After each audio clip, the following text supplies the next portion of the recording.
এখানে আমি একটা কমলা লেবু নিয়েছি। কমলা লেবুটাকে ছাড়িয়ে আমি ভালো করে এখানে পরিষ্কার করে একটা পেস্ট তৈরি করে নিয়েছি। এবার এটাকে আমি ছেঁকে নেব সম্পূর্ণটা।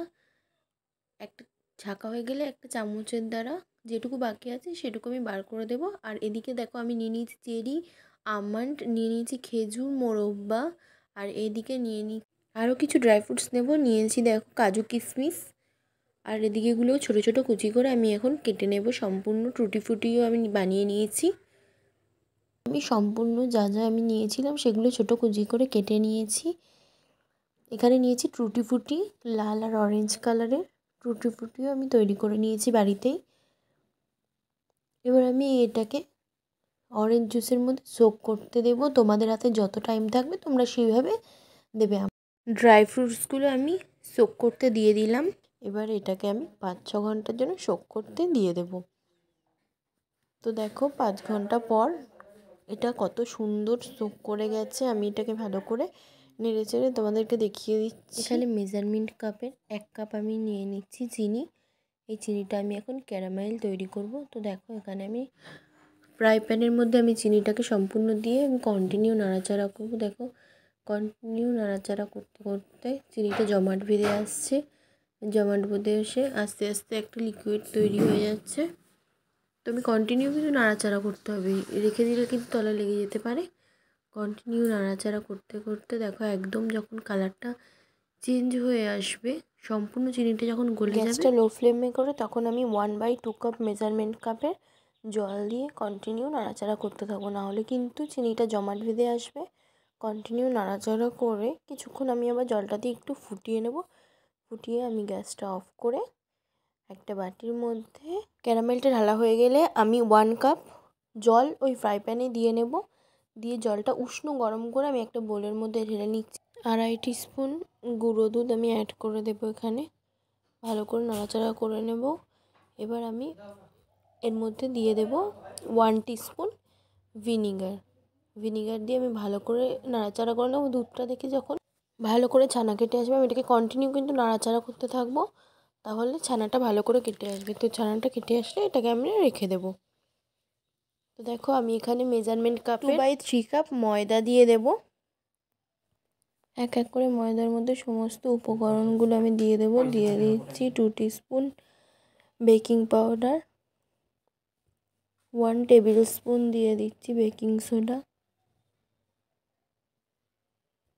1 টিস্পুন দিয়ে দিচ্ছি 1/2 টিস্পুন দিয়ে দিচ্ছি লবণ। এবার দিয়ে সমস্ত উপকরণগুলো ভালো করে চেলে নিয়েছি। দেখো এদিকে আমি 2টো ডিম নিয়ে নিয়েছি। ডিমটা ফাটিয়ে ডিমের সাদা অংশ দুটো নিয়ে নেব আমি। হলুদ অংশটা আমি পরে দেব। সাদা অংশটা আগে দিলে ফোমটা ভালো হয়, তো কেকটাও ভালো ফুলবে।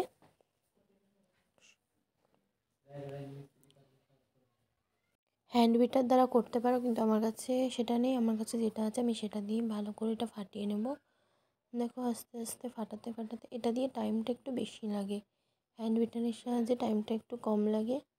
দেখো ফোম মতন হয়ে এসেছে, দেখতে পাচ্ছ কতটা গাঢ় হয়ে গেছে। যত এটা ফাটাবে তত একটা ফোম বেস চলে আসবে। দেখো কত সুন্দর ফোম হয়ে গেছে। এর মধ্যে আমি দিয়ে দিচ্ছি 1 টিস্পুন ভ্যানিলা এসেন্স। তোমরা সেটা দিয়ে দেবে। এখানে 2/3 কাপ রিফাইন্ড অয়েল নিয়েছি, আমি হাফ এটা দিয়ে দেবো, সম্পূর্ণটা এখন দেবো না।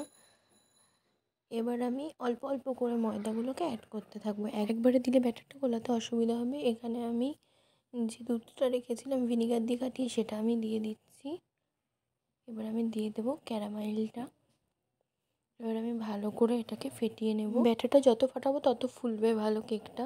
এখানে দেখো ডিমের হলুদ অংশ দুটো এবার আমি দিয়ে দেব। দিয়ে ভালো করে ফাটিয়ে নেব আবার।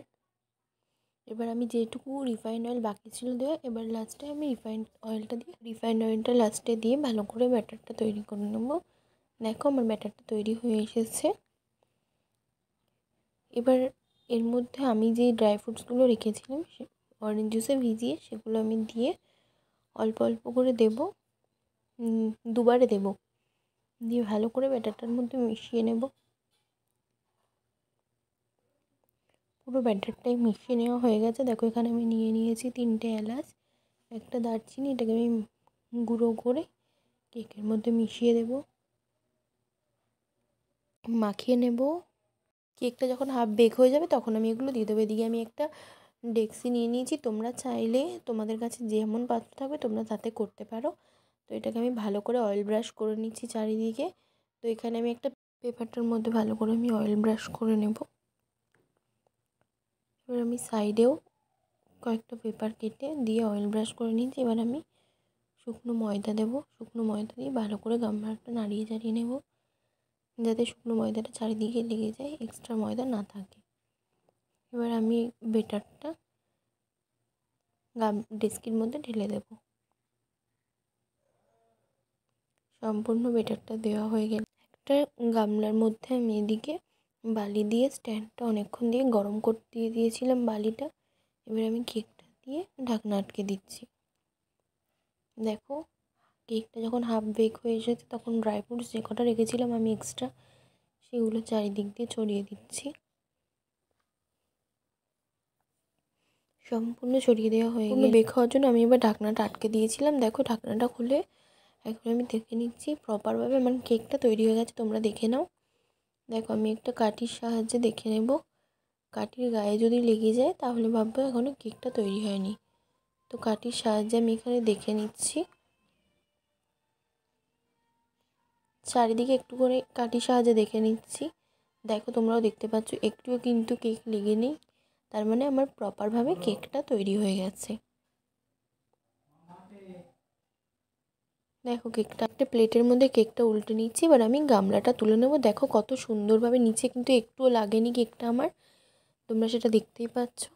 এবার আমি কাগজটাও দেখো কাগজগুলো আমি তুলে দেওয়ার পর তোমরা সাইডটা পেছনটা দেখতেই পাচ্ছ, একটুও কিন্তু লেগে যায়নি বা একটুও কালো দাগ হয়নি। কেকটা আমি যেভাবে তৈরি করেছি সেরকমই রয়েছে। দেখো এবার তোমাদের সামনেটা আমি দেখিয়ে দিচ্ছি, কেটে দেখিয়ে দিচ্ছি যে কেকটা কতটা সফট হয়েছে। কেকটা খুব ইজিলি কাটা গেছে এবং কেকটা এতটাই সফট হয়েছে সেটা বলার মতো না। তো কেকটা খেতেও কিন্তু খুব টেস্ট হয়েছিল। আমার এই কেকের রেসিপিটা যদি তোমাদের ভালো লেগে থাকে অবশ্যই like, comment, share and subscribe করে দিও। আর ফেসবুক থেকে দেখে থাকলে অবশ্যই ফলো করে দিও, আর ইউটিউব থেকে দেখে থাকলে অবশ্যই সাবস্ক্রাইব করে দিও। আমার এই রেসিপির ভিডিওটা দেখার জন্য থ্যাংক ইউ।